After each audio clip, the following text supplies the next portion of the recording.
మా ఊళ్ళో ఇంత పిల్ల మట్టి వేసింది లేదు పాపం పడినాం ఆయన ఏడా ఏంటి ఇప్పుడు ఆయన ఏరియా పార్టీలో పోయి జగన్ గారిని తిట్టమేంటి పోరాదు చదవండి జగన్ తిట్టమేంటండి మరి ఈయన ఇంకో పార్టీలో పోయి ఈయన తిట్టమేంటి మమ్మల్ని ఎంత తిడుతున్నాండి ఈయన వచ్చేటానికి వచ్చి మాట్లాడవచ్చు మాతో మేమందరం కలిసి చేయి పట్టుకొని తిరిగినాగా అంతే ఎవరు మాకు అవసరం లేదు ఏ పార్టీ ఆ బోర్లు అమ్ముకోవడం వచ్చినా మేము గెలిపిస్తాం చంద్రబాబు ఏ తాలూకులో చదివించండి కొడుకుని ఎక్కడ చదివించండి మా చంద్రబాబు ఈ పిల్లలు ఇంగ్లీష్ మీడియం వద్దా జనానికి నెత్త చేతులు పెట్టం డబ్బులన్నా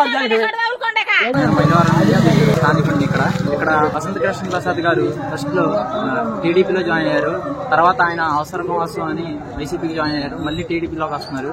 ఆయన ఒకసారి రంగు మార్చడం అనేది ఎవరికి నచ్చలేదు.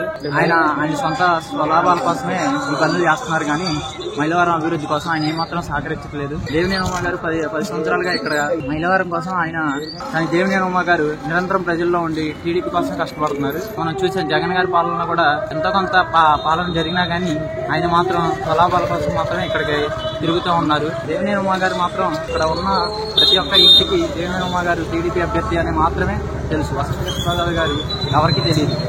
నా పేరు గంటా శాంతకుమారి. ఎక్కడ నుండి?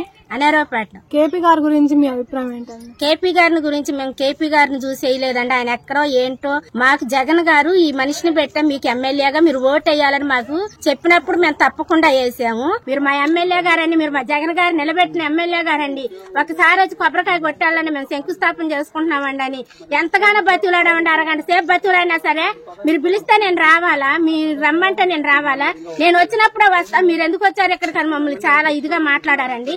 ఒకే మాట చెప్పామండి, మీరు మా ఊరు గడ్డ తొక్కరు, మా సీతారాంపురం అనేది మీరు రాలేరు, మీరు వచ్చినా మేము రాని, మీరు మమ్మల్ని ఎట్లా అవమానపరిచారు. మేము సచివాలయం 3 కిలోమీటర్లు నడిచి వచ్చాము, వచ్చినప్పుడు మీరు మమ్మల్ని అక్కడికి రానిలేదు కాబట్టి మీరు అనేది మా ఊరు ఇదే మీకు లాస్ట్ సార్ అని చెప్పి మేము చెప్పామండి. ఇప్పుడైనా సరే ఇంత బాబుని పెట్టినా సరే ఈయనకి ఓటేయాలని మాకు జగన్ గారు చెప్తే మేము వేస్తామండి.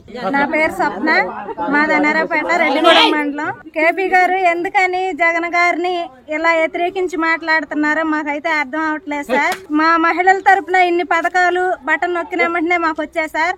మీకు ఇష్టమైన పార్టీలోకి మీరు వెళ్ళండి, ఎటువంటి సంబంధము మాకు లేదు.